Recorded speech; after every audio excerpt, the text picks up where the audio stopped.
Good afternoon, everyone. I'm Florence from the IBF, and we are delighted to be partnering with Chartered Banker Institute today for this session on responsible banking. Welcome, everyone. We have a very full program today, and we have a wonderful lineup of speakers, so we're looking forward to a very exciting session. But before we begin, I'd like to invite Ruiqi Hui, COO and Head of Standards for IBF, to give the opening remarks. Ruiqi, can I invite you to turn on your camera and come and join us? Hi. Can you hear me? Okay. Okay, a very good afternoon to the attendees in Singapore, and good morning to those who are from the UK. Okay, thank you for coming to this IBF ESG Connect event. Mr. Simon Thompson, Chief Executive of the Chartered Banker Institute, will share more about the first global benchmark qualification for the growing green finance sector. And an interesting panel will share the views about key priorities for the banking sector in addressing the climate-related risk. Before I pass the session to Mr. Simon Thompson, let me take this opportunity to share some information about the role of IBF and how we have been partnering with the industry on promoting sustainable finance. As symbolized in IBF's logo, a set of parallel elevation bars, IBF's mission since its set up in 1974 has been to work in close partnership with the industry to empower practitioners with capabilities for our robust Asian financial industry. Due to the scale and pace of business transformation brought about by technological and market development, IBF has broadened its mandate in 2018 to focus on workforce transformation and become the one-stop single point of contact for all matters relating to jobs, skills, and careers in the financial industry.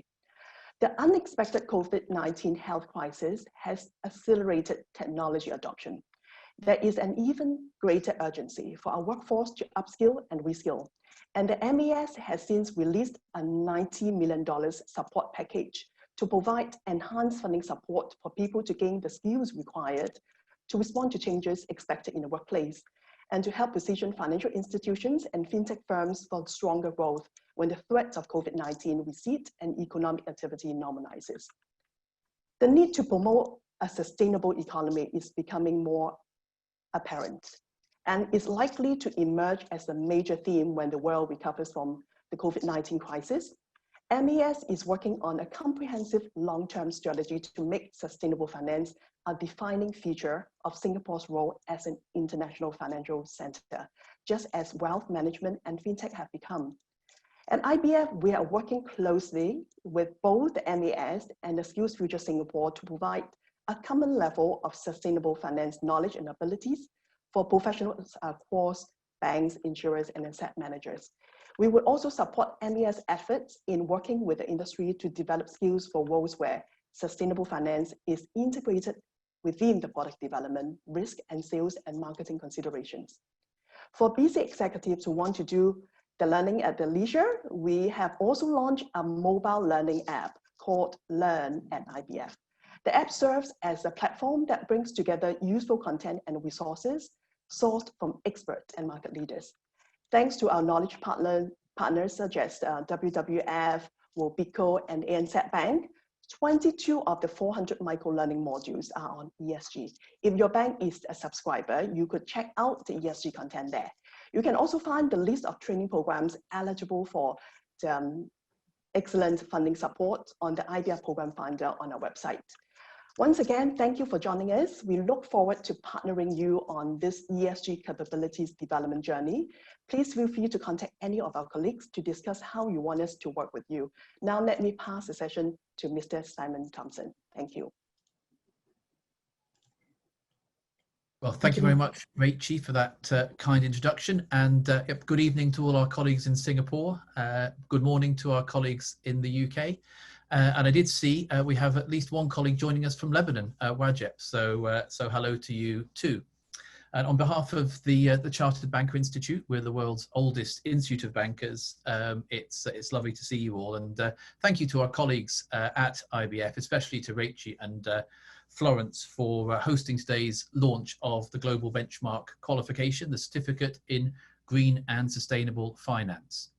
Let me just share my screen with you, and then we'll get straight onto it. So here we go.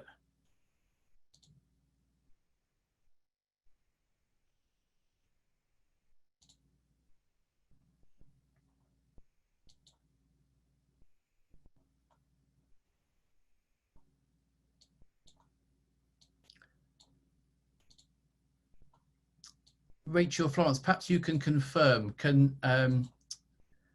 my screen does not appear to be shared as it was earlier. Can you see what I'm seeing?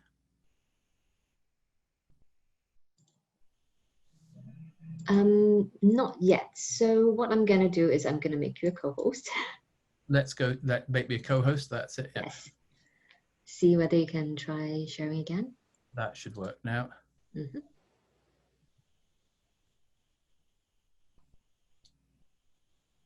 No, I'm afraid that hasn't worked either. So let's go to plan B, Florence, which is that you'll show the slides and I'll talk to them. No problem. Okay, thanks. And while you're putting those slides up, just for the benefit of colleagues who are joining us, so I've been asked to talk first of all for about maybe 10 to 15 minutes about what we mean when we talk about green and sustainable finance and responsible banking, and why these are so important, including to the further development of Singapore as a global financial services hub. And then I'll turn on to introduce the benchmark certificate in green and sustainable finance, tell you what you need to know about studying for it in Singapore, and then in about 25 minutes or so, I'll be introducing our panel of sustainable finance and responsible banking experts that we've drawn from both Singapore and the UK. Okay, well let's begin, shall we? Florence, are you having any success with the slides? We're just having a little bit of technical challenge at the moment, but give me 2 seconds. Okay, don't worry, that's fine. It's this is the modern way of working. But while you're working behind the scenes, I'll just sort of introduce the topic and perhaps first of all talk about what we mean when we talk about green and sustainable finance and responsible banking. So I think more than a decade ago, as colleagues will know, in the aftermath of the global financial crisis, many felt that the finance sector needed to reconsider its strategies, operations and activities and align these with more socially purposeful, longer-term aims and objectives to deliver shared economic and social value. Finance, in short, should become more sustainable, which in the context we and many others use it, generally refers to meeting the needs of current generations without compromising the ability of future generations to meet their needs. Now, those needs might be wide and varied, but many approaches to sustainability focus on 3 key aspects, often described as a 3-legged stool: the economy, the environment, and society. Now, more recently, and particularly from 2015 with the Paris Agreement on climate change, policymakers, regulators, and the financial services sector itself have focused on environmental sustainability, particularly tackling global warming. This has included significantly increasing the financing of new technologies and activities that are designed to reduce greenhouse gas emissions. That's called climate change mitigation in the jargon. Supporting climate resilient development, that's climate change adaptation, and identifying and disclosing climate related financial risks. And I see, as if by magic, the slides have appeared. Fantastic. So Florence, are you able to move through to slide 3, please, for me? Thanks. I'm just introducing the topic. The Paris Agreement has 3 objectives. The first is widely known. It's to limit global warming to below 2 degrees. The second is also fairly widely known, to promote climate resilient development. But the third is less well known, and it's the one that's really critical to our professional world. Article 2.1c requires us to make flows of finance consistent with low greenhouse gas emissions and climate resilient development.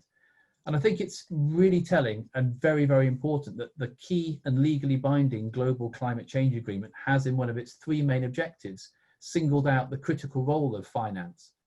And as countries adopt statutory and binding net zero targets, as we have in the UK by 2050, Singapore, I believe, has a target of halving emissions by that date, then the finance sector will be expected and required to play a leading role in the transition of energy, transport, production, consumption, and so on to sustainable low carbon models. So this brings me to the slide we have on the screen now. Finance will be expected, in short, to become ever more green. And a helpful way to consider what we mean by green finance is to think of it in terms of both financing green and greening finance. The former refers to increasing flows of finance to support green and sustainable development objectives, so aligning lending and investment portfolios with climate positive assets and investments, for example.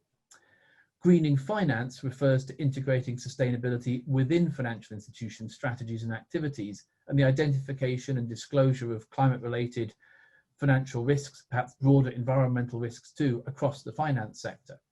So financing green and greening finance are therefore mutually reinforcing rather than opposing goals. Now, sustainable finance as a term has been around for more than 20 years now. It's in quite common use. Green finance has been in common use for the past 5 years or so, but much more recently, the term responsible banking has emerged. So now let's go on to see what we mean when we talk about responsible banking. So this is the next slide, please, Florence. Thank you. Well, despite the critical importance of tackling the climate emergency, banks and bankers play much wider roles in supporting sustainable economic growth. In brief, supporting individuals, families and businesses, customers and communities through inclusive, patient and socially purposeful finance that creates shared prosperity for current and future generations. Financing the transition to a low carbon world is an important part of this, but so is financing a much wider set of societal goals, perhaps best expressed in the 17 United Nations Sustainable Development Goals, which celebrated their 5th birthday just last week. Now, these include climate change and environment, but other critical areas too, such as ending poverty, ensuring gender equality, fair access to education, and fair work for all. And celebrating their 1st anniversary last week are the UN Principles for Responsible Banking, with founder signatories including BNP Paribas and NatWest, who are on our panel later on. Almost 200 banks have now joined the Principles for Responsible Banking, which requires banks to align their strategy, activities and operations with the Sustainable Development Goals and the Paris Agreement, and set targets and measure and report progress towards these.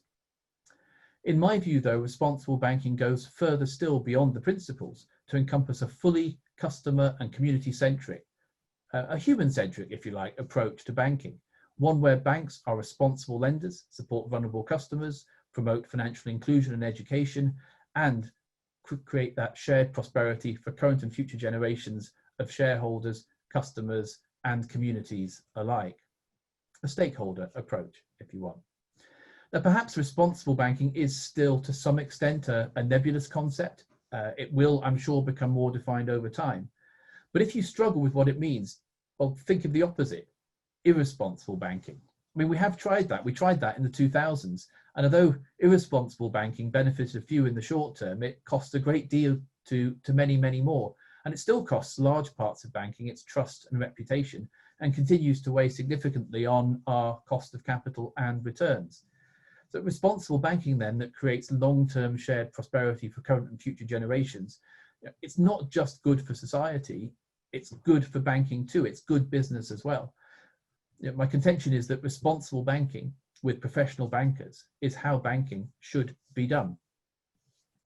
If we can move on to the next slide, please, Florence. So why is this agenda so important? Well, we have a game in the UK, my UK colleagues will know this, where we try to get through a meeting or a presentation like this one without mentioning the words Brexit or COVID. Now, the good thing about speaking with you in Singapore is I can probably avoid saying the first, but I can't avoid the latter. And in the short term, the focus on COVID-19 has meant that climate change is not perhaps dominating the headlines quite as much as it did last year. And in fact, reduced economic activity has had some unintentional environmental benefits for our natural world. Global carbon dioxide emissions are expected to fall by perhaps 8% this year, for example. But despite the car-free cities and cleaner skies, we've only caught a small glimpse of what a lower carbon world might look like. We still face a climate emergency, the health and economic and potential financial stability impacts of which would dwarf those of COVID-19. So let's have a look at those in a bit more detail on the next slide, if we could, please. So limiting global warming to below 2 degrees requires reducing emissions of CO2 by 45% from 2010 levels by 2030 at a global level. And this frankly isn't going to happen at the current rate of progress. Globally, financial institutions' portfolios are currently aligned with about 3.7 degrees of warming. So there's an enormous and sustained transition needed to even get close to the targets set by the Paris Agreement. And the implications of that transition are systemic for the global financial system as well as for people and planet. Systemic because, as I mentioned, financial institutions' portfolios are currently aligned with a high carbon world. In fact, despite the growth in green and sustainable finance in recent years, at a global level, many of the largest banks, not those on our panel, I hesitate to say, are still financing more fossil fuel than low carbon alternatives. In fact, in 3 years after the Paris Agreement was signed in 2015, nearly $2 trillion went to finance fossil fuel investments, much more that went to low carbon alternatives. Now, this might be bad for the environment, but it should also be troubling for the institutions and their shareholders, given the problem of stranded assets.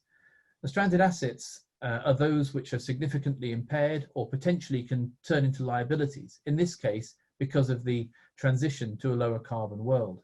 Transition risk.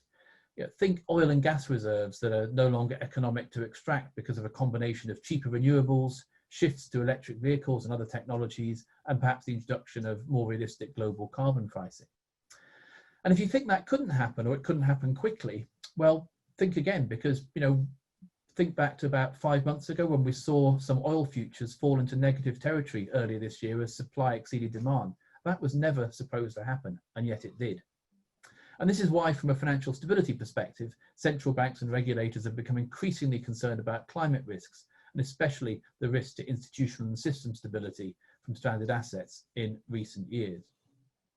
Equally systemic are the implications of not achieving the transition. The 1 degree of global warming we've already had since pre-industrial times is already having a very noticeable effect on climate. This year, while maybe we've been distracted by the pandemic, we've already seen the worst wildfires in US history, Arctic sea ice trending towards a historic low, and the hottest summer in the Northern Hemisphere since records began. Although for Tom and myself, who were in Scotland, we'd wonder exactly where that hot summer was. We didn't get it here. Climate change already comes with significant human financial costs, which are only going to increase. Okay, if we could have the next slide, please. Thanks. So that's in brief why this is so important to policymakers, regulators, and to the future of our finance sector, and why we've seen this year so many developments in green and sustainable finance around the world, despite the immediate focus on the pandemic. In fact, that looks set to accelerate the sustainable finance agenda in many parts of the world, especially the European Union with its plans for a substantial European Green Deal, and we've recently heard about some plans for major green bond issuance by the EU as well. And the need to support customers and communities impacted by the health and economic shocks of the pandemic means that a broader approach to responsible banking is essential too, looking after our customers when they need us. The time means, I can't go through a big list of all the developments this afternoon. So what I've done is I've noted some key developments on the next couple of slides with some links for you to follow if you're interested. And perhaps we'll touch on a couple of these during our panel discussion. You can also find out more by registering for our certificate in green and sustainable finance too. So Florence, if you could just move through slides 9 and 10 and move to slide 11, please. That's perfect. We do miss a trick if we only focus on this area through a risk lens, however, important though that is. So what about the opportunities? I mean, personally, as you may be able to hear, I'm passionate about this area from a moral and idealistic standpoint. I think it's just the right thing to do for future generations. But alongside this, there's also a very significant commercial opportunity for financial institutions and global financial centres, including the City of London and Singapore. Last year saw both the UK government and the Monetary Authority in Singapore launch long-term green finance strategies and action plans. And if we can successfully combine the environmental and moral imperatives with the commercial opportunities, then we create a very dynamic force for change. Supporting the transition to a sustainable low carbon world requires very substantial capital. Estimates vary, but a figure of $6 trillion per year until 2030 has been suggested by the G20 and seems plausible. The scale of investment required means that public funds alone will be nowhere near sufficient. The financial services sector has a key role to play, therefore, in mobilising and directing private capital to support the transition. It's estimated that up to 80% of the funds required will need to come from private sources. In Asia Pac, for example, the Monetary Authority estimates some US 200 billion per year in investment is needed every year until 2030. Personally, I suspect the total required will be much higher. Whatever the exact figure, though, there's clearly an excellent opportunity for financial institutions to do what they do best, transforming private savings. And as you will know better than me, there are substantial savings balances held in Southeast Asia, and transforming those into investable, return-generating, green and sustainable finance projects. And our sector is just beginning to take advantage of these opportunities at the moment. We're seeing substantial year-on-year growth in the global green bond market. There were 204 new issuers in 2019, but this still only accounts for around 2% of total global bond issuance. So there's a great possibility for growth there. As I mentioned earlier, the EU plans to issue a substantial tranche of green bonds up to 250 billion as part of the European Green Deal. There's ever-growing retail and institutional investor demand for green and sustainable finance assets and investments. And I think this will be likely to continue to grow as investor preferences change due to demographic shifts in the ownership of wealth to female and millennial investors.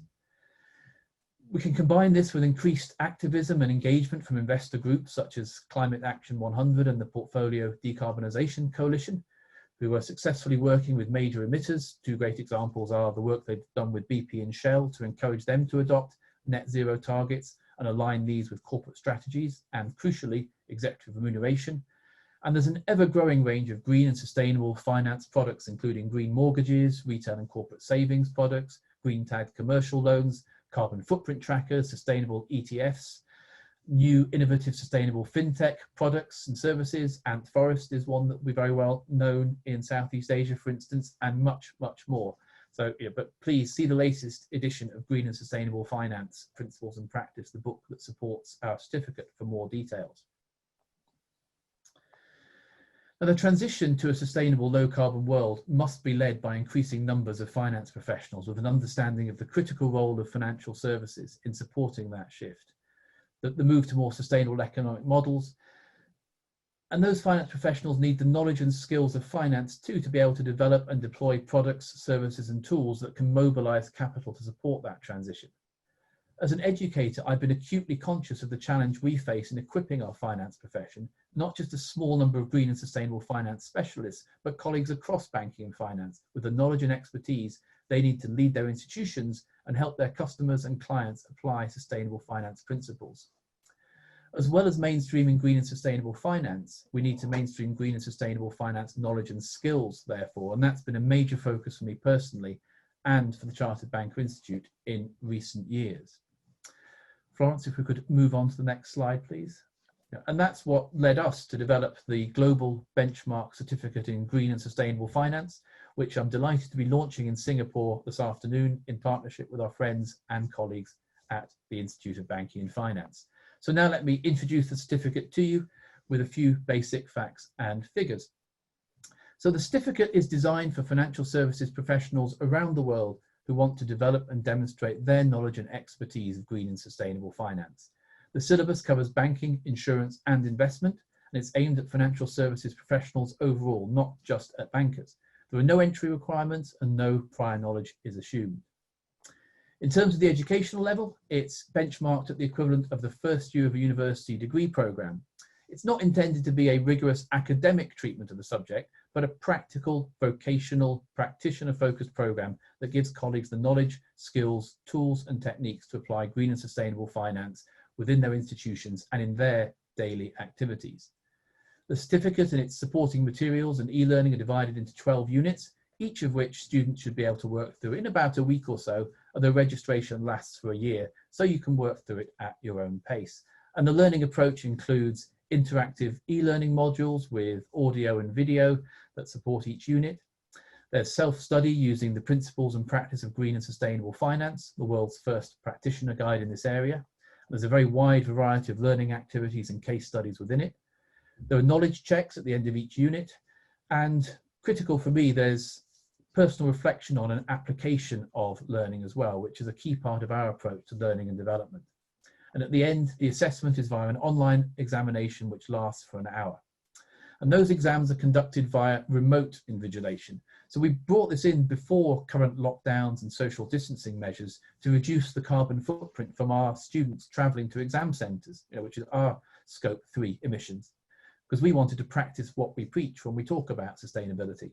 Of course, in the current environment, it means students can take the exam safely at home or in another secure location at a time that suits them. So unsurprisingly, it's proving very popular. And in the UK, the certificate costs £595. Florence, could we move on, please?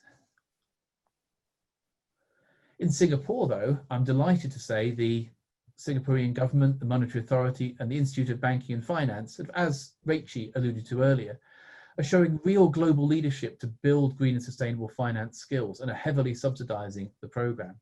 So to the end of December 2021, a 90% financial training scheme grant is available, which means that in Singapore, students will pay only a £56.50 course fee plus £30 for institute membership. In other words, £86.50 in total compared to the £595 in the UK, which is not only fantastic value, I think it's a real signal to the rest of the world about Singapore's ambition and prospects as a global green and sustainable finance hub.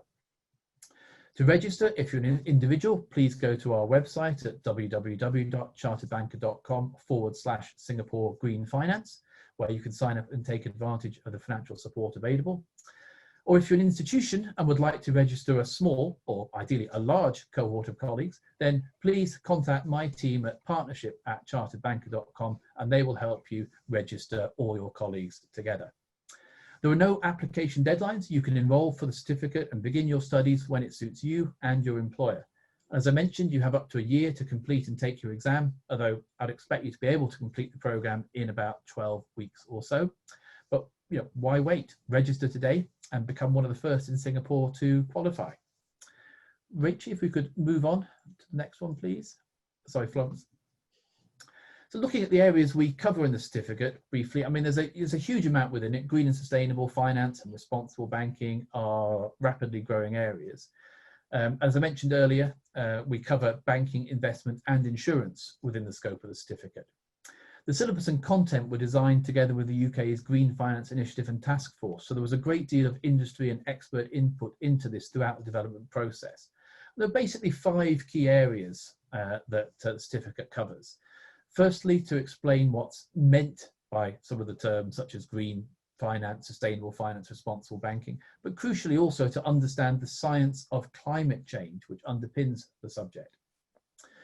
We want students to be able to explain key policy and regulatory frameworks in building and supporting a sustainable financial system. We would like learners to be able to examine the nature and importance of key climate-related and broader environmental risks and how the financial system both impacts on and is impacted by the environment. We want students to describe the role of banks, insurers and asset and fund managers and to look at a range of case studies in each area. So this is where we also bring in key market frameworks such as the green bond and green loan principles, the principles for responsible investment, sustainable insurance, responsible banking and many more. And then finally, we want students to consider the steps that regulators, policymakers and financial institutions can take to support the mainstreaming of green and sustainable finance, looking at some of the opportunities there. And then we finish with a look at how individual professionals themselves can integrate green finance principles into their own practice and activities and act as agents of change within their institutions and the finance sector more broadly. If we could move on, please, Florence. So we'd be delighted to welcome you if you'd like to come and study with us in Singapore or wherever you are in the world. But in terms of Singapore, developing the city as a global hub for green finance is an important priority, I know, for the Monetary Authority and for the IBF. And part of that ambition, quite rightly, is to develop local professionals' knowledge and skills in the areas of green and sustainable finance. So there is the capability and capacity to support rapid growth. And my colleagues and I at the Chartered Banker Institute are delighted and honoured to be asked to help with this. Now, we need many, many more banking and finance professionals who have developed knowledge of and are able to apply the principles and practice of green and sustainable finance. In time, they'll be part of the core curricula for all finance professionals. But at the moment, this is a rapidly developing area, and it's a great opportunity to develop yourself and distinguish yourself and your career. So to study with us, all you have to do is register with us using the links on the screen. Visit www.charteredbanker.com/Singapore Green Finance. I look forward to welcoming you or your colleagues as our students soon. Thank you, Florence. Could we maybe move on now? Well, thank you for letting me sort of set the scene and for giving me the chance to introduce the Certificate in Green and Sustainable Finance to you. I think I've spoken for long enough now, so let me convene now our panel discussion to discuss and debate in more detail green and sustainable finance and responsible banking. And I'm delighted we've been able to bring experts from Singapore and the UK to get together today under the auspices of the Institute of Banking and Finance and the Chartered Banker Institute. So firstly, let me introduce two new friends whom I've only had the chance to meet virtually in recent days, but who I'm sure will be well known to many of you joining us in Singapore today. So Mr. Peter Chen is MD and Head of Official Institutional Coverage for Asia Pac for BNP Paribas, who need no introduction as one of the global leaders in climate and green finance. Hello, good evening, Peter. Hello, everyone. Good. And Morenisa Zafar is a member of the Responsible Finance team at DBS Institutional Banking. Hello, Morenisa. Hi, hello. Thank you for Hello. having me here. Well, thanks so much for joining us. And secondly, can I introduce two colleagues from the UK whom I know well. Firstly, Jessie Griffiths, who is the Chief Executive of the Finance Innovation Lab, an organisation I'm sure he'll tell us more about in a moment. Hello, good morning, Jessie. Good morning, everyone. It's great to be here. It's great to have you. And finally, Tom Kenrick, who's Head of Social Strategy and Impact at the NatWest Group. Hello, good morning, Tom. Good morning. Great, thank you. So we'd love to have some questions from our audience for the panel. And if you could submit the questions using the Q&A function on Zoom rather than the chat function, please. We'll come to those in a moment. But first, let me start with a question to each of our panelists in turn, starting, if I may, with a very broad question to you, Jessie. I mean, I'm hoping you can bring, coming from an NGO and external perspective, I'm hoping you can bring some constructive challenge and healthy skepticism to the subject in our panel. Now, the Finance Innovation Lab aims to reshape financial services to serve people and planet, which sounds a lot like the responsible banking agenda, although I should point out this is something that the lab's been working on for many years now. So could you tell us a bit more about the lab and your priorities and the broader aspects of responsible banking and sustainable finance we need to consider beyond the obvious one of climate?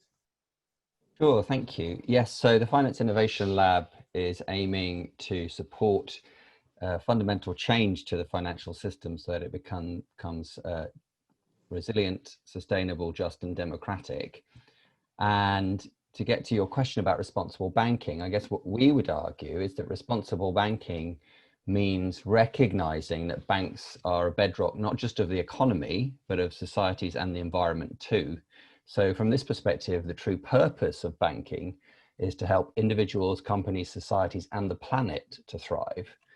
And that means, you mentioned the Sustainable Development Goals earlier. So of course, banks are key players that need to contribute to the SDGs. And as you mentioned, these are critical targets that the whole world has signed up to that encompass climate, but also targets to end poverty and hunger and tackle inequality, promote peace, development, and so on. But all of these SDGs, of course, are linked to the climate goals. And climate change, as you've mentioned, is the biggest threat to the SDGs. So if we also think about the poorest countries and the poorest people on the planet, the climate emergency poses the biggest threat to their lives and livelihoods. And I've spent quite a lot of my previous career working on this topic. So to give you a couple of examples, if we reach 1.5 degrees of warming, it's predicted that a third of the glaciers in the Himalayas will melt, and that's a critical water source for 250 million people in the region. And also, according to the UN, 2 degrees of warming would be devastating for large swathes of the globe, and many low-lying areas would become uninhabitable and millions of people would have to leave their homes. And the impacts of that would be worst in the poorest countries. And of course, we know that we're currently heading for at least 3 degrees of warming. So we expect the impact to be much, much worse. And so I think in terms of banks, the critical thing is to recognize the scale of the climate risk we face and recognize that it means so much for other social goals we have. And finally, recognize that an incremental approach isn't going to get us where we need to get to. So we need a major step change. But of course, we're not seeing that yet because emissions have been rising every year. And you mentioned the science earlier, and of course, since the Paris Agreement was signed, the science has hardened. So we know that even reaching 1.5 degrees of warming is very dangerous. And so I think the final point I might make is that, to echo what you said, that there are major economic benefits, of course, to tackling climate change, and major social benefits as well. It will improve lives and livelihoods across the world. But that banking as a sector is not moving fast enough and still remains part of the problem as well as part of the solution. And you mentioned the statistics on how much has been invested in fossil fuels. And the most recent report card from BankTrack I've seen showed that actually fossil fuel lending by banks is continuing to rise. So it reached $736 billion last year, up from 700 billion the year before. So we've got some way to go, I think, the banking sector, if we're going to contribute both to solving the climate emergency and to meeting the Sustainable Development Goals. Thanks, Jesse. I think that sets up my questions to the 3 bankers on the panel quite well, in fact. And Maronisa, maybe could I turn to you first? Jesse pointed out that banks can be part of the problem, but also part of the solution. Obviously, you work in responsible banking under the broader theme of sustainability for DBS. I know you've recently launched a transition framework to help customers on their sustainability journeys. So, could you perhaps tell us a little bit more how that works and about how that helps yourselves and DBS be part of the solution? Certainly. Starting with the point that you made, I'd like to start with the fact that financial institutions are indeed the vital link in enabling that rapid economic transformation that's needed to meet the goals of the Paris Agreement. Absolutely. And also, I think a point made earlier that, we have to view this as a risk, but also definitely as an opportunity. And we see it as both. Absolutely, agree with your point there. So we, just to kind of, set the scene on what DBS has been doing, and we've been working on, responsible financing and sustainability linked financing to incentivize and reward our borrowers to advance their sustainability agenda. And when borrowers meet or exceed predetermined, ESG, environmental social governance targets, we reduce our, already competitive interest rates. So we actually get no incentive as such. We do take a hit on our ROI, return on investment. And so in that sense, we nudge our customers in the right direction to do the right thing, to move towards, a lower carbon economy. So DBS is the leading provider of renewable financing and advisory for larger corporates across Asia. Since 2018, we've completed about almost 29 or 30 renewable projects amounting to about 3.6 billion. So with ESG issues, gaining more traction in Asia, the financial industries is taking actions to fight climate change and related systemic risks. One of the most urgent tasks that we see through our lending and investing and is greening the brown sectors that are responsible for intensive carbon emissions. So you mentioned the transition finance framework, our sustainable and transition finance framework that we came out with in June 2020. And we've kind of, made a first mover advancing towards capturing the growing market of transition financing. Of course, this is quite new, and although it's gained, amassed a lot of media attention recently, and of course there is no set definition on what is transition, but we feel that green finance is a hot topic and has been, and many corporates and banks are determined to foster a more sustainable development model. But what's being left behind is the larger pool of perhaps the slightly more polluting companies who could benefit a lot more from gaining financing and moving towards the net zero emissions economy. So through our lending and investing, we have the power to redirect capital to sustainable technologies and solutions of the future, and to companies that are looking to do more to prepare themselves. So we feel that that's quite urgent on the agenda, and in terms of looking at the challenge of transition financing is what exactly it is. So the goal is to kind of balance out the need for a definition to be broad, and what constitutes as transition, and yet we have to make sure that we don't get claims of greenwashing, which is very, very important. And with the interest in transition finance rising, this is going to be more and more the topic of discussion on not just for loans and financial bonds, but other financial instruments as well. So defining transition financing, but also being very inclusive and looking at the browner industries that are looking to make that move, but they don't necessarily fall into that green, light green circle of industries. Great. Thanks, Moni. So no, I think we may well come back to the point around transition financing later, because that's such a critical point as well, that we're not just talking about something that's good and green or something that isn't. There's most businesses are in the middle.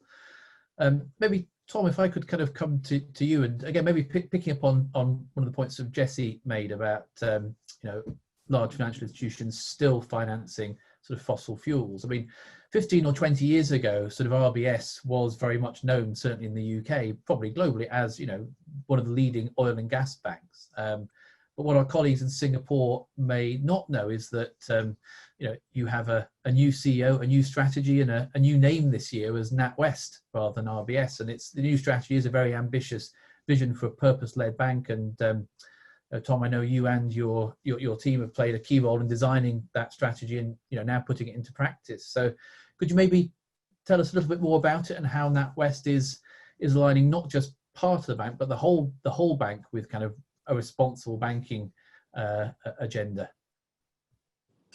Yeah, thanks, Simon. Some really great signposting there of what we've been up to at NatWest Group, which, as you rightly say, until summer this year was known as RBS or RBS Group, and certainly in the UK that name resonates very, very strongly and is almost synonymous with the financial crash of 2008, because we were very much at the centre of that. And very briefly, in late 2007, 2008, we were the biggest bank in the world by assets, and really that was what it was all about. And I was amused in your preamble about what does irresponsible banking look like, because there are a few books written, certainly in the UK, by journalists that very much lay that label at our door. I mean, what that crisis did, both the financial crisis and then the crisis in banking that followed in the UK, is it has absolutely forced all banks and the industry as a whole to just really seriously take a look at itself and deconstruct what was there before and think about what you want to deconstruct in the future. And it's been a long path. I mean, we're 12 years down the road, and there's been kind of 3 phases to that for us. First of all, it was about diffusing a risk and financial time bomb, which is what our CEO at the time called it, and that was just about adjusting to the new reality and really trying to fix the bad bank and the bad loans and everything that had gone wrong with us financially. Because obviously no organisation can be sustainable if it hasn't got the fundamental economics and finance in place to run itself properly. And then we went through a second phase, which was really about becoming a more customer focused, more about serving the real economy, and more about becoming a UK focused bank. And we exited a huge number of markets and have really focused ourselves back on the UK and Ireland as our primary markets, and have really focused a lot of our efforts on how do we serve the real economy. So how do we serve people and businesses? How do we help more people start up? How can we improve our customer service, improve our innovation, and be a relevant modern bank? And that was kind of the middle, the next 5 years. And then what we're now doing with our new strategy is what sort of bank do we want to be in the future? So we've done the fixing, we hope. God forbid there's another skeleton in a closet somewhere. Now for the first time in a decade, we are very, very firmly looking forward. And obviously when you look forward and you look to 2030 and you look at the Sustainable Development Goals and you look at what's going on around us, looking forward can only have one destination, and that is that you have to really think about being an organisation that serves people and planet. And we, as you said, so last year we signed up to the Principles of Responsible Banking when they came out in September. We then got a new CEO in November who moved the sustainability team from comms and marketing into strategy, demonstrating the change from something that we have always talked about and engaged on very seriously, but to now something that is absolutely embedded into the core strategy of the bank.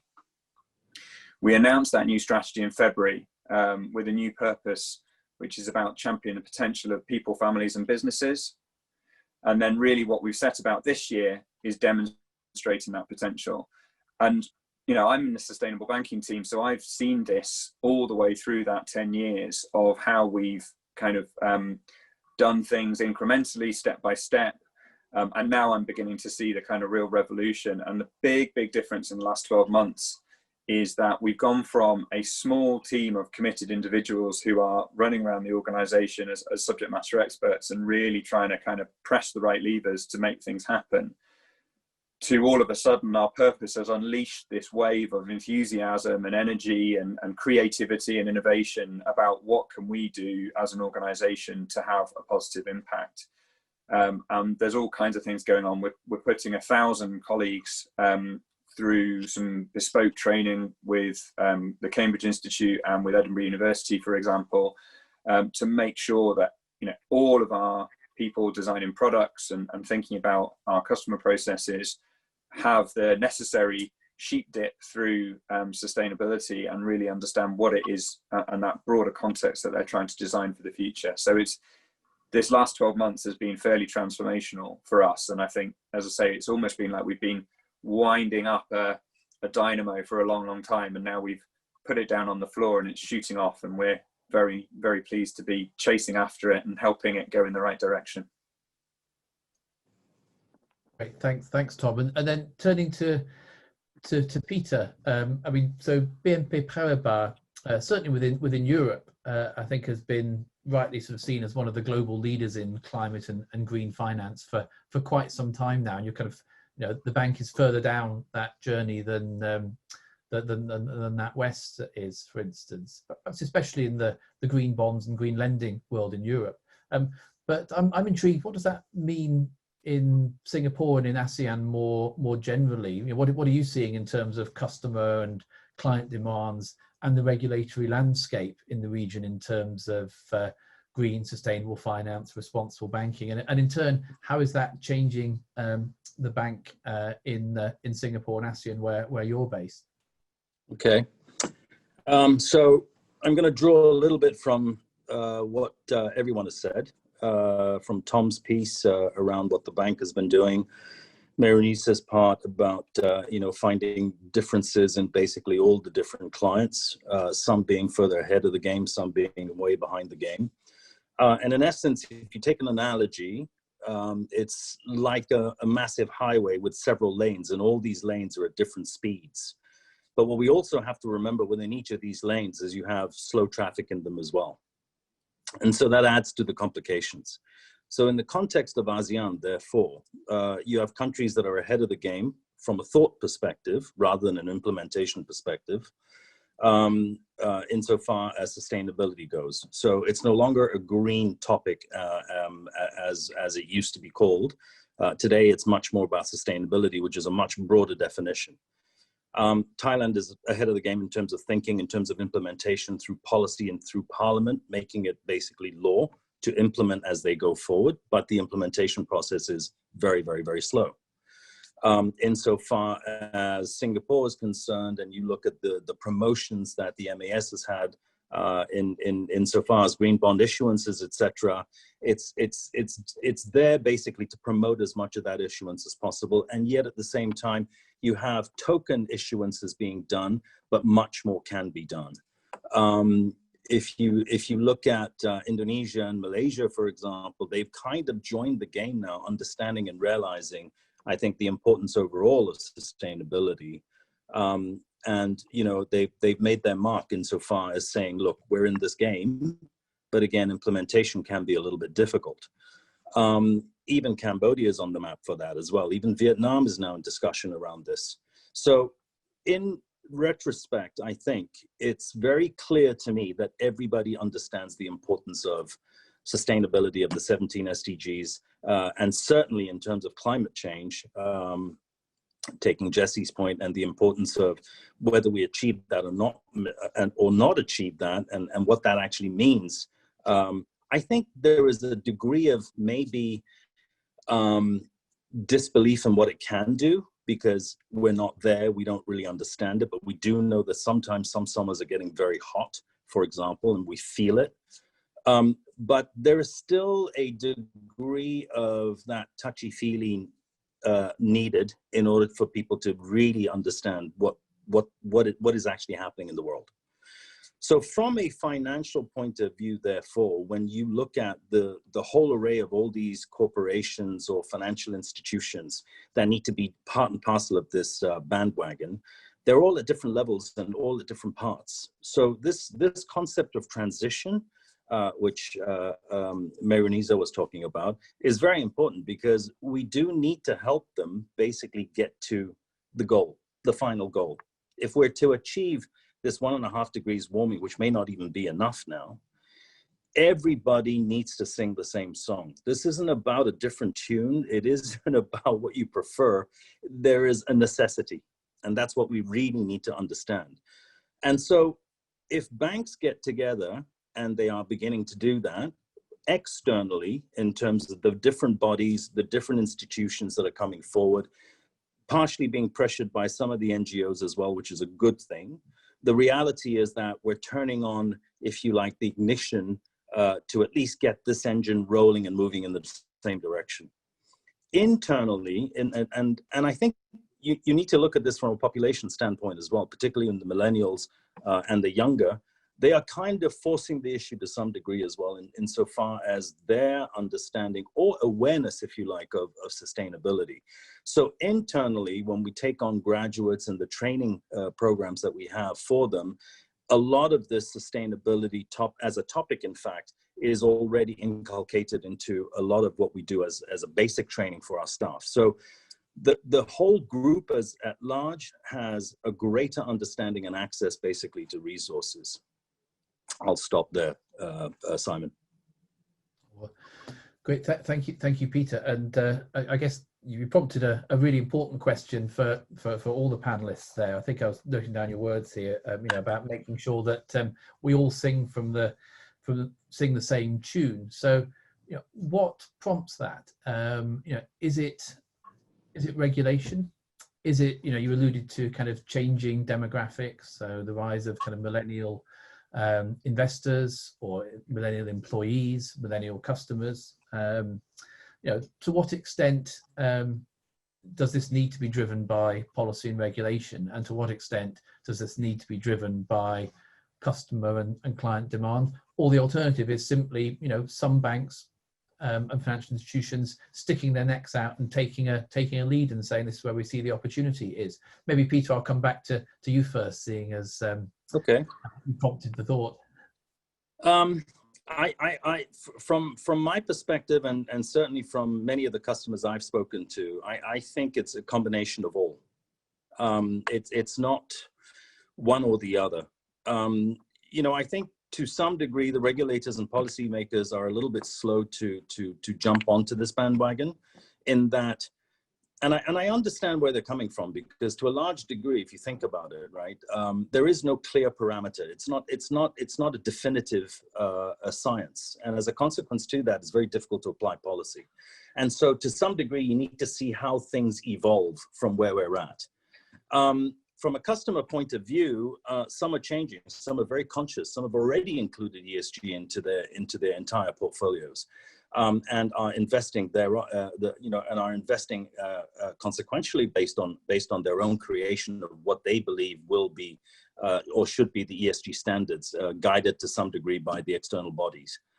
But some are also of the view that this transitory period is done more by setting examples in terms of the way they allocate their capital, versus, let's say, an education process to their clients specifically to understand what they need to do in order to be a lot more ESG compliant.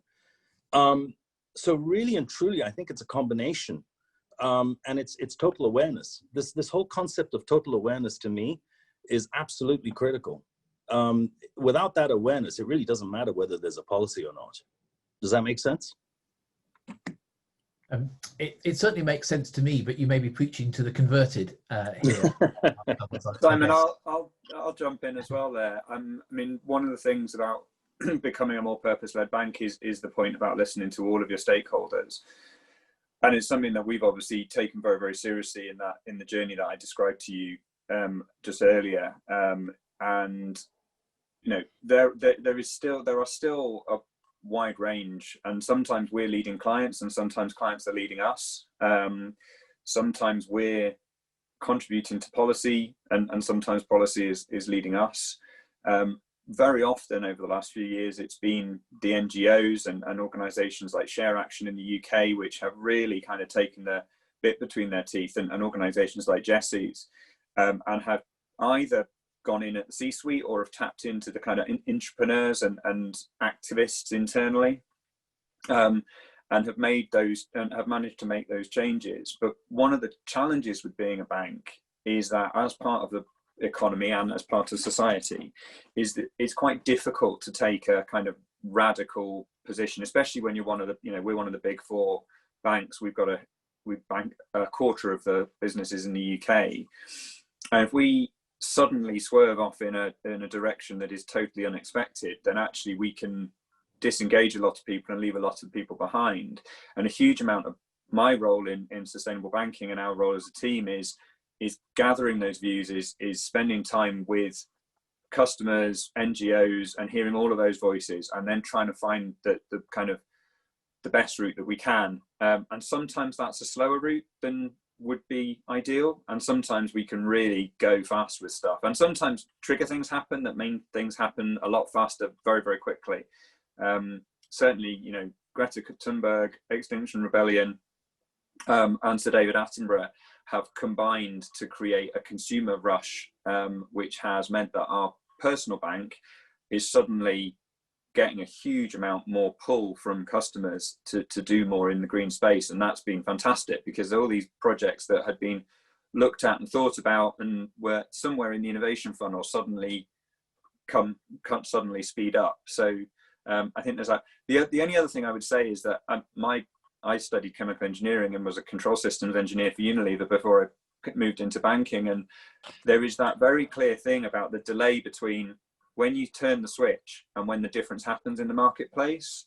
And I think that's one of the things that we're very, very conscious of is, if we change our policy as we have on, say, coal or oil, and we maybe update those every couple of years, we still have the back book. And some of those deals are 10, 15 years deals. And how do you, so the delay in that coming through the system, yes, it means that new business that's written has to be 1.5 degrees compliant or whatever the new policy might be.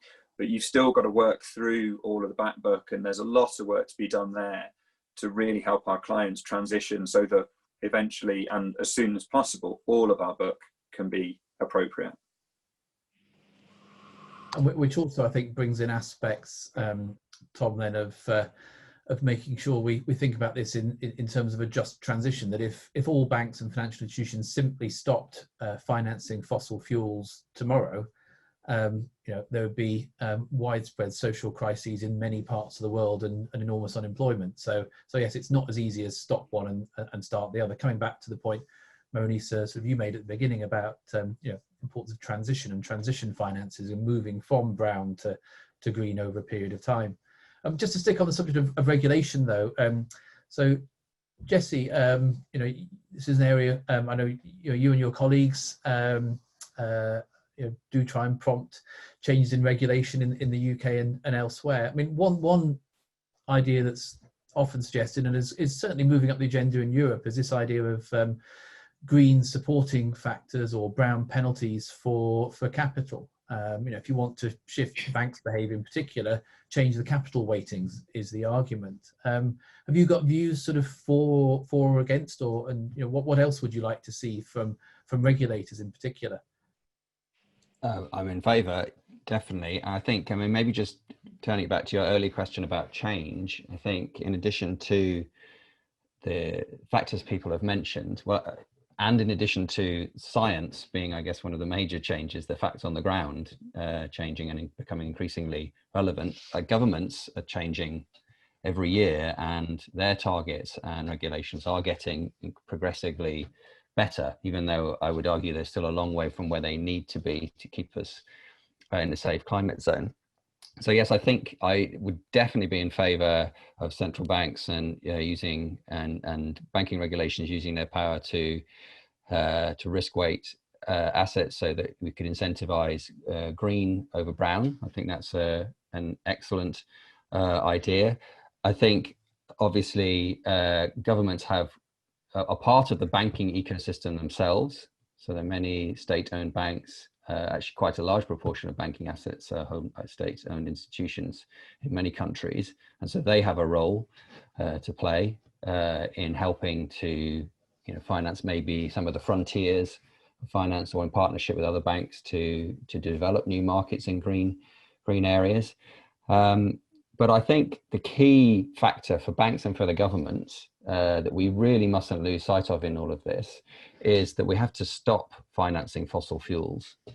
So we know that 75% of greenhouse gas emissions come from fossil fuels. So there is no transition pathway that doesn't lead to a very rapid phase out of those fossil fuels. And although a lot of banks have made this commitment, some have only partially made it certain types of fossil fuels or in certain areas like the Arctic. But actually, the facts on the ground, the science on the ground shows we must go much faster. So a recent study showed, for example, that if we exploited the existing oil, coal and gas fields that are already in operation without opening any new fields at all, that would take us beyond 2 degrees of warming. And even if we take coal out of that and only exploit existing oil and gas, we get beyond 1.5 degrees of warming. So there is no room for new financing of fossil fuels. And I think that's absolutely critical for governments and for banks as well. So both of those actors need to take that extremely seriously. So stop financing new fossil fuels and find a way to rapidly exit from financing existing fossil fuels, which brings you back to the just transition point. because that's also where governments need to step in to make sure that those workers involved in those industries can be retrained and repurposed. And actually, final point on this, there's a new report coming out in the UK, which is very interesting, which has done some research with the workers in the oil and gas industry in the UK, who actually are dying to move out of that industry. They don't want to be stuck in these jobs that won't exist in 10, 15 years' time, that are quite insecure, difficult jobs. They want to be retrained and moved into the green finance sector, in the green energy sector. So I think there's some hope there on the just transition point as well. If I can jump in and agree with you, absolutely. I think there have been some important points made about regulators, but also policy. And I think, Jesse, I would absolutely agree. A credible green and transition goals and pathways have to involve the scientific community, and you know, pledges, policies, strategies alone are not sufficient. The regulators, the scientific community, I think everyone has to pitch in. And I think that point has been made before, but absolutely agree. And I think one point that, you know, I'd like to make here is that when we think of, you know, transitioning to a lower carbon economy, you know, this dynamic in a way has particular special relevance for Asia. And I think that's quite important to consider as well. You know, I don't think we're, you know, like 2 decades ago where there was a huge difference between Europe and the US and the rest of the world and Asia. I think definitely the region has made, you know, progress in terms of developments in ESG, you know, policy regulations, and we look at the fantastic work and support that MAS is giving us in terms of, you know, developing robust guidelines and all of that. So I think, you know, but even with all the developments, there is a factor which, you know, kind of pulls us to the fact that it will take Asia Pacific a little longer to kind of, you know, make that transition. So I think it is a little contextual in the sense that, you know, of course, we see the goals that China has come out with, and, you know, it's absolutely fantastic. They very ambitious, and now we're going to see this spreading, absolutely. But still, I think, you know, transition finance, not just, you know, just for a company to consider and for banks to look at opportunities as well. As Asia tries to decarbonize, if we don't, you know, look at the brown factors and also the regulatory and the scientific developments, our companies may struggle to really adopt green finance solutions to get the access to the funding that they need to make that progress towards a net zero economy.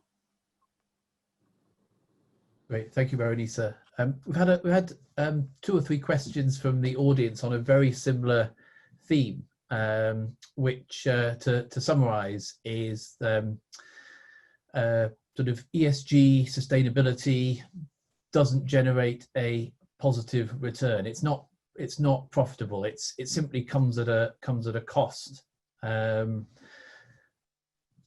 Is that true in your experience? And you know, what is needed, if it is true, to put this on a commercial basis? Veronisa, I was struck by something you said in your opening remarks, actually, because I think you said that the kind of the transition financing that you're doing it at a reduced interest rate, and that there isn't a return on investment on it at the moment. Is that right? I was quite surprised. At the moment, you're absolutely correct. I made that point, and it is true. There is no special treatment on that pot of money, and I think at DBS the motivation comes from the fact that we want to be a better bank. And I think, you know, a lot of banks are trying the same, and I think at some level there is no other pathway. You know, we are deeply committed, but also we want to that push towards responsible financing, sustainable financing.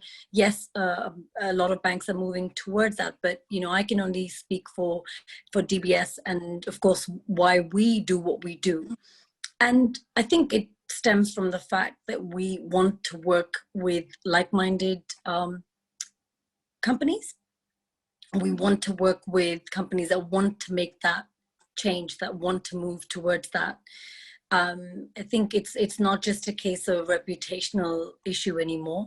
I think if you look at it from a very holistic level, when we structure ESG-linked loans, we encourage borrowers who may have never thought about it to really push themselves. It's a nudge, and also looking at perhaps disclosing their greenhouse gas emissions. The more data we have, the more transparency there is in the market, the more pressure on these companies to do better, perform better. So yes, I mean we don't get any special treatment. It is at the moment we have been doing this because we absolutely categorically believe that this is the right thing to do. So I mean that links. One of the points I made in my sort of remarks was there's there is a moral case for doing this, but I think there is a strong commercial case too. And I wanted, Peter, could I bring you in, because again this is an area where BNP Paribas has been working this area for many years, and I know it's not just because it's the bank believes it's the right thing to do. I think you're making strong returns in this area, aren't you? I mean, is green bonds, green lending, sustainability, is it a profitable sector for the bank? I think it's broader than that now, Simon. So if you consider the standard or usual banking businesses, there is definitely a depletion in terms of margins. And that transparency in terms of product as well as e-platforms coming much more to the fore, is part and parcel of one of the reasons why I think we have diminishing returns. When you look at green, it gives you a different avenue, and one where I think certainly for us, additional innovation comes into play. So you talk about carbon trading. You talk, I think it's gone much more beyond just the green bond issuance. Much more than just the green loans, for example. There's much more innovation insofar as all the different elements of where you can see, let's say, energy being saved, including in water. When people save water, there's a degree of translation there as well that can be had. So insofar as that innovation is concerned, it also has to come to a certain degree with a bit more of a collaborative directive.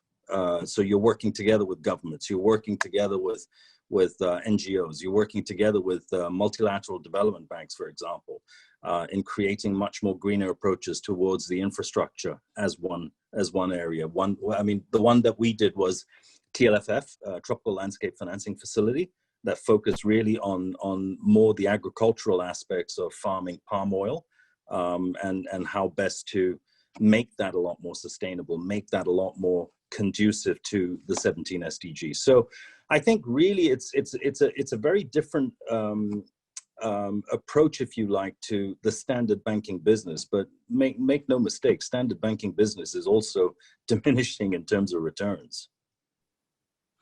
Well, thanks, Peter. And I think there's maybe another aspect to standard banking business, which is to look at this through a risk lens and the proper pricing of risk. I don't know, Tom, we've not prepared for this, but would you maybe like to expand on that a little bit? Yeah, absolutely. And I think, it fundamentally does come down to that standard banking business, which is, can you raise capital at a lower cost that you can lend it out, and can you do that with an appropriate risk that you don't burn through your capital? And we find that raising social and green bonds, we are getting a better spread than we would on our standard bonds, and we're finding that by lending to companies with a ratchet on their finance, whereby as they become more sustainable and reduce their long-term risk profile, that's attracting customers in, and that is reflected in the stability of our book. So I mean, it's very standard banking, and it's a bit messy. It's a bit bumpy at the moment. There are dramatic changes sometimes in policy. Jesse referred to when governments come in or change, and you suddenly think, oh, hang on, we've just done a run of, for example, onshore wind, and now the UK government's just decided to abandon it, which is something that happened a couple of years ago. You have those moments where it's like, oh, hang on, those policies don't look so hot now. But you just have to adjust, and you do it very much thinking as bankers and through that risk profile. And to be honest, this kind of question annoys me quite a lot, because if we continue to operate, there's no money in it, because it's just a cliff edge. To say that this is not going to make us more money, that either you approach the cliff edge and nobody makes any money because we're all dead, or alternatively, what if we don't make any more money and all we've created is a better world? It just seems like a bit of a funny question. Well, this is what I tried to make the point earlier, maybe slightly flippantly, about the opposite of responsible banking is irresponsible banking, and we have gone down that road before, and we shouldn't go down it again. But I should say also on the profitability point, and linking it with risk. If you just look at one area I've been looking at recently, which is the green mortgage market. There is certainly in the UK and Europe, most green mortgages are priced a little below standard mortgage rates. Mortgage rates in the UK and Europe are very low at the moment anyway. So the Barclays Green Mortgage, for instance, which was the first UK product, is priced at I think about 10 basis points below their standard rate. But they can do that because they've got the evidence that the credit risk is reduced. Therefore, they can price the product more competitively. So there is a growing body of evidence. There was a study on the sort of ESG investment side. There was a meta study, I think it was Deutsche Asset Management or a Deutsche Bank linked firm released in 2018, showing really very strong evidence for outperformance of ESG broadly. And I know there's all the issues around what we mean by ESG, and just because something's ESG, it isn't necessarily positive for the environment or social or for governance reasons, all these kind of things. But there's a very strong growing body of evidence, I think, here, picking up on all the points too. Jesse, this is something you spend a lot of time you're thinking about too. I know. Could I perhaps bring you in to comment as well? Yeah, no, thank you. I think this has been really agree with everything that's been said, and I think just one point on the risk, and then linking it to the ESG point. There's of course there's a very interesting report from the Bank for International Settlements called the Green Swan, like the black swan. The green swan is of course climate risk is not like other types of risk that we necessarily are used to dealing with, or the banking sector is not necessarily used to dealing with. It's non-linear, it's not reflected in past data, there's possibility of very extreme values. It's something I think we have to take at a different category of risk than most other risks that we might think about. And I think that links to the ESG point. I think, well, one way of thinking about it is in the short, medium and long term. And of course, in the short term, you might be able to make some money from non-environmentally, socially friendly products and services, but in the long term, you won't.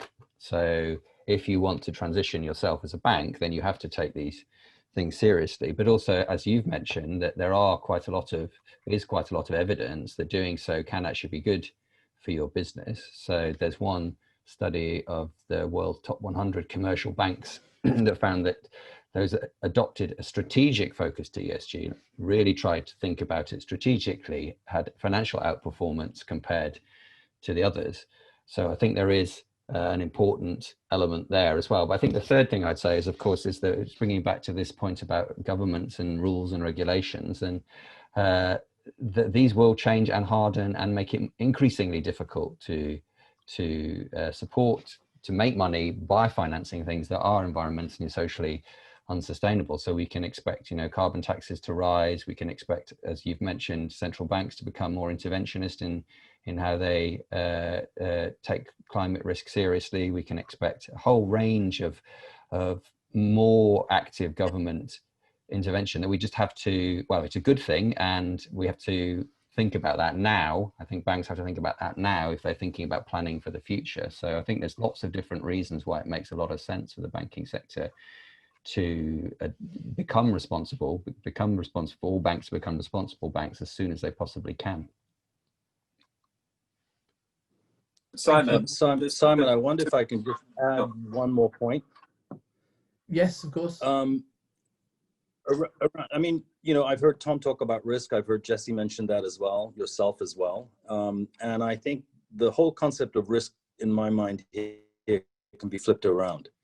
So, you know, around the green instruments, for example, they say there's a lack of liquidity. But as we see, you know, the green bond market, as an example, has been growing and growing and growing quite exponentially, right? So the growth pattern of the trend seems to be going in the right direction.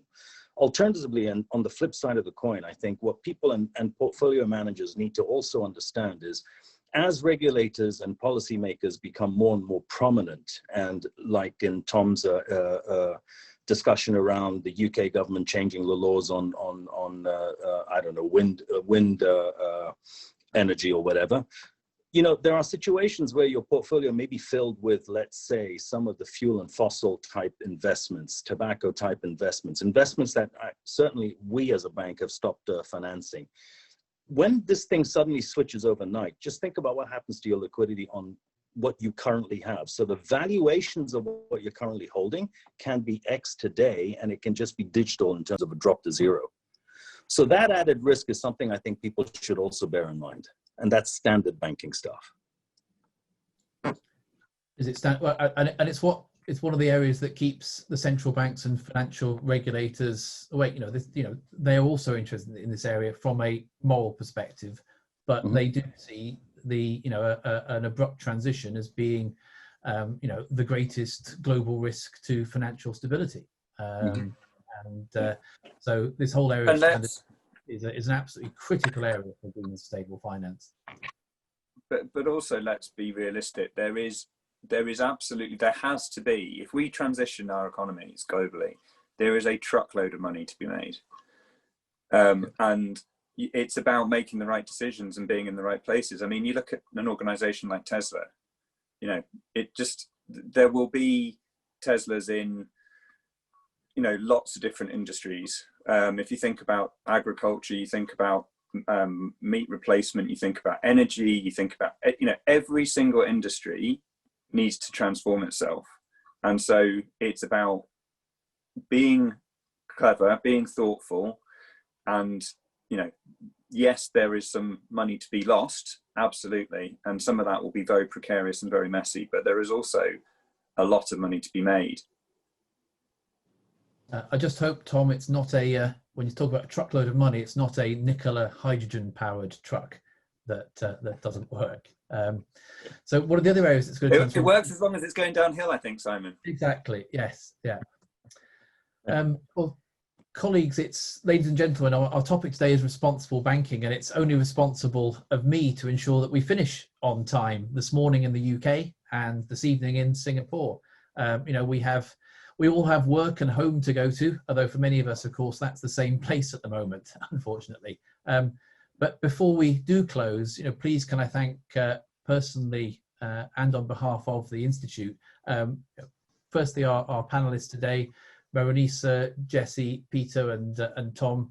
Thanks for sharing your expertise and experience with us. It's great to have a perspective from both Singapore and the UK. I kind of love doing these international panels.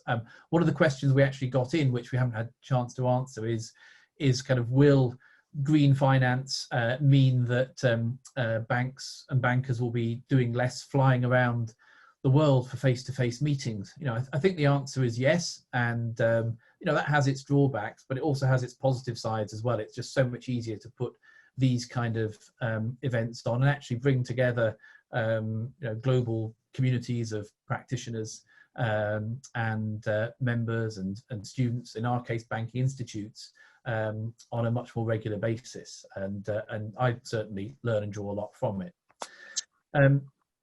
So can I thank also our colleagues at the Institute of Banking and Finance in Singapore, especially Rachie, our host today, and Florence for making all the arrangements behind the scenes. Thank you very much. We really enjoy working with yourself and your colleagues.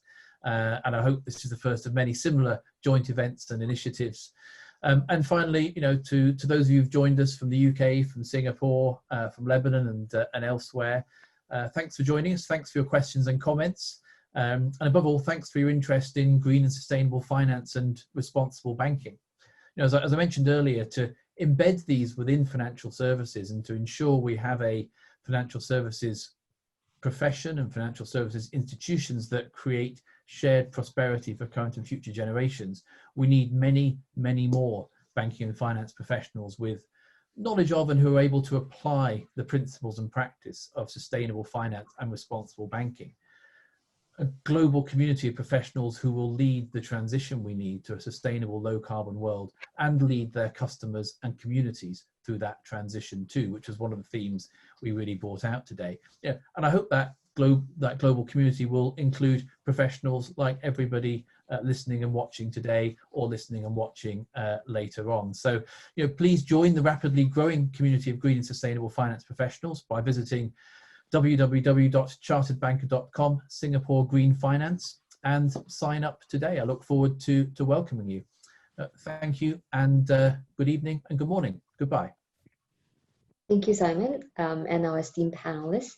With that, we've come to the end of this session today. Stay connected with us via our website or social media platforms, or drop us an email. We'll also be circulating a deck of slides with the website to sign up for the certificate after this program. Thank you.